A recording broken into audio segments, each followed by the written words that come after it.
Umattend kami ng 7th birthday ni Cyrus, kaklase ng anak ko. Merong magic show kaya itong anak ko gusto talaga pumunta kahit masamang pakiramdam niya. Kahit ako first time din makapanood ng magic. Merong mabibilib ka, merong hindi gaano, may magugulat ka din kasi akala mo dito totoo sinasabi ng magician. Hehe. Nagpakita siya ng kanyang iba't ibang tricks. Simple pero nakaka-enjoy naman lalo na sa mga kids at young at heart. Gaya ko, short.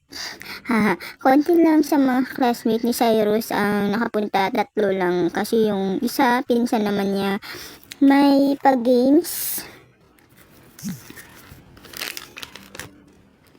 din sila aside sa magic and penyata.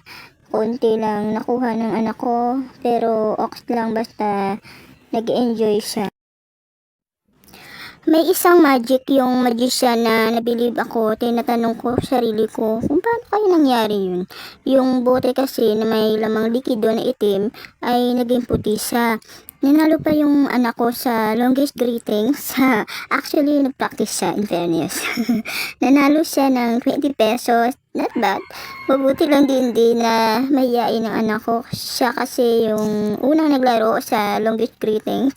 At bago nun, may mga tinatanong sa kanya ang magician. Tapos pinaspell pa siya ng cat at dog. Yung sa dog lang yung alam niya, pero kaya naman yun anak ko kaso lang nakalimutan lang niya. Amazed talaga yung mga kids sa magic. Naririnig na yung wow. Merong sinabi si magician na may dala daw siyang cobra. Ba yun? Ako naman napawi. Parang hindi talaga ako naniniwala. At nung kumuha siya ng 2 participant na bata, akala ko meron na talaga. Kasi may snake din siyang pinakita during the show. Harmless naman yung snake. Grabe yung mga kids. Ang lalakas ng loob. Hinawakan pa nila yung snake. Yung iba nasa liig na nilalagay. Ay nako, gusto ko din try challenge ba? Kaso nakakatakot din. Maganda naman yung pag-celebrate ng birthday kahit may ambon, okay lang. Natapos naman ng maayos yung party. Salamat talaga sa parents ni Cyrus kasi yung father nun kaklase ko din nung kinder to elementary. Kaya kilala ko na. Libre pa kami sa commute kasi hinatid kami at sundo pa. Nakakatuwa lang yung litso nila kasi may apple sa bibig. Sayang nga lang di ako nakakain kasi yung pagkain ng anak ko, kinain ko kasi ayaw niya, nagsuka siya kakain pa sana ako kaso wala ng oras. Kung i-take out ko naman, hirap dalhin pa uwi, nakakahiya din pati. Yung anak ko natutuwa sa natanggap niya na loot bag kasi merong bag na pwede pa niya magamit paglalagyan ng kung ano-ano. May mga toys siya na napanalunan at yung loot bag may mga toys naman na meron ng candy or chocolate na kasama. Ang ganda in fairness kasi sabi nga nung nanay ng celebrant, pinagandaan nila talaga ng maaga yung birthday ng anak nila. Same din sila ng team ng celebrant at ng anak ko.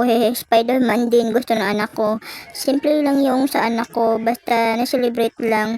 Tumapat kasi sa araw ng klase nila yung birthday niya, kaya sa school na nila kami nag-celebrate at may pahabol lang sa bahay namin. Grabe yung dami ng tao, kahit di naman ganun kadami yung handa niya. Pero thankful pa rin kasi nairaos naman yung birthday niya. At saka maganda yung panahon. Balak ko din sana magpalaro sa birthday niya kaso alanganin na kasi meron pa sa school ang celebration. Akala nga namin malayo talaga bahay ng celebrant, papasok lang talaga siya at ang hirap ng daan nila doon. In-expect ko nga baka may makita pa ako ng mga classmate ko. Si Bernabe at Kenneth lang nga nandun. Na-invite ni Cyrus. Nice to meet you again, Bernabe. nagtapos yung birthday through bubble show. Kaya ang mga bata nag-enjoy din. Thank you sa panunood.